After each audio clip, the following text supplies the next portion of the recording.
Kumusta? Ako si Jack. Nandito na naman tayo sa kakaibang mundo ng social media, kung saan ang mga bida ay mga influencer na wala nang pakialam basta't may kita. Ngayon, pag-usapan natin ang mga bagong paboritong pastime ng mga to, ang pag-promote tungkol sa mga online casino. Ang saya, di ba? Uy, ano kayang pakay nila? Siyempre, para sa kapakanan ng sambayanan, para lang mapaunlad ang buhay nating lahat, at hindi dahil sa malaking komisyon at sponsorship. Sino nga ba naman ang hindi maiinggit sa mga influencer na to?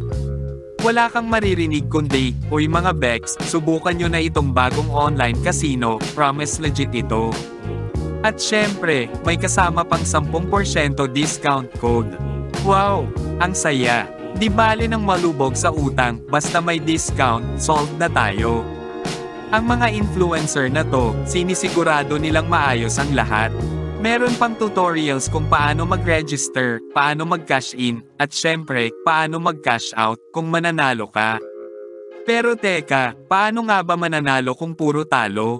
Sikreto lang ha, pero sa bawat pagkatalo nyo, panalo sila.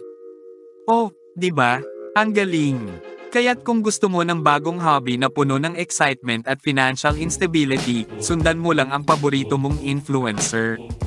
Bakit ka pa maghahanap ng stable na trabaho o negosyo kung pwede ka namang magpakasaya sa online casino?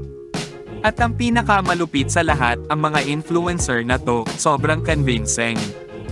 Akala mo talaga, concerned sila sa kapakanan mo. Pero ang totoo, mas concerned sila sa laman ng bulsa nila. Kaya't sa susunod na makakita ka ng ganitong content, tandaan mo lang, hindi ka nila minamahal, minamahal lang nila ang pera mo. At dyan nagtatapos ang ating kwento tungkol sa mga influencer na mahilig mag-promote tungkol sa online casino.